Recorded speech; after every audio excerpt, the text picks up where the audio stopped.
What's going on, everybody? So today we're started doing some windmills, and several years ago I had done a pretty heavy windmill, and I'm going to revisit it today. What I thought of though isn't what's awesome about kettlebells is it's not just how much weight or how many reps you're doing, it's how you do the motion, and that's what I like about this.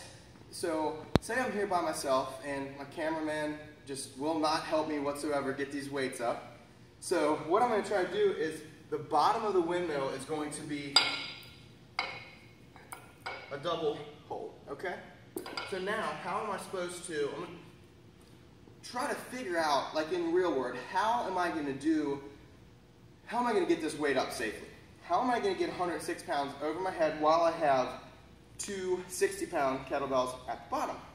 So I thought of a couple things. I could pick them up, I could snatch that thing, probably not going to be the best way to do it. I could clean it, squat it, pick them up, press, or I thought the most efficient way for me to do this is this. And so the whole time, you know, I'm using the brain to figure out, I'm seeing these scenarios of what my body can do, what I'm confident in what it can do, and I'm going to assess the situation and pick out the best one. So I've done 3 on the right, now I'm trying to do 3 on the left.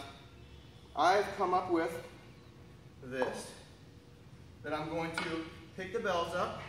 I'm going to stand up with the 48, and I'm going to clean it, and I'm going to jerk it.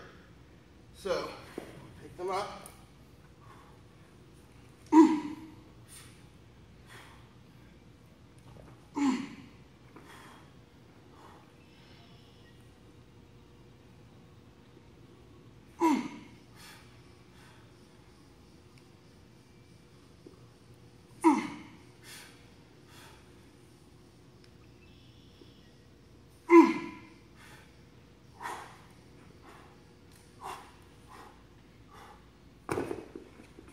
So there, after all that deliberation is going on in my brain, I figured out that's the way that I can do this exercise and accomplished it.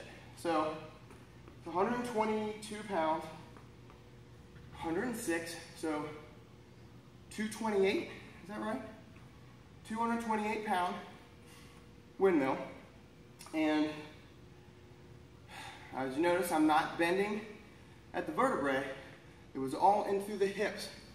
So as I'm getting a little push with my right leg, but at the same time I'm pulling hip extension with my left glute and a little bit of hip extension. I'm actually getting a lot of a push from the quad to keep me going this way. So hip extension with a little bit of rotation. Don't try that at home. We started years ago doing, 2 yellow bells, 2 16 kilograms. So what I like doing is, if you want to do a heavier windmill and you can't overload your shoulder, I'm not going to do 28 pounds in one arm.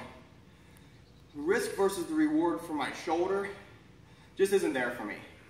But I can overload, my body's strong enough, and this is going to help me with a lot of barbell stuff, a lot of the sagittal plane based things, and with lateral stabilization and all that. And now I'm freaking sweating just because that was pretty much an overload. So I've done 6 reps of that, and probably gonna feel that tomorrow. But the last time I tried this a couple years ago, I could only get the right side, and I wasn't confident whatsoever. I tried to get it up on the left, and it didn't even work. So I didn't do it, and so a couple years later, success. Boom.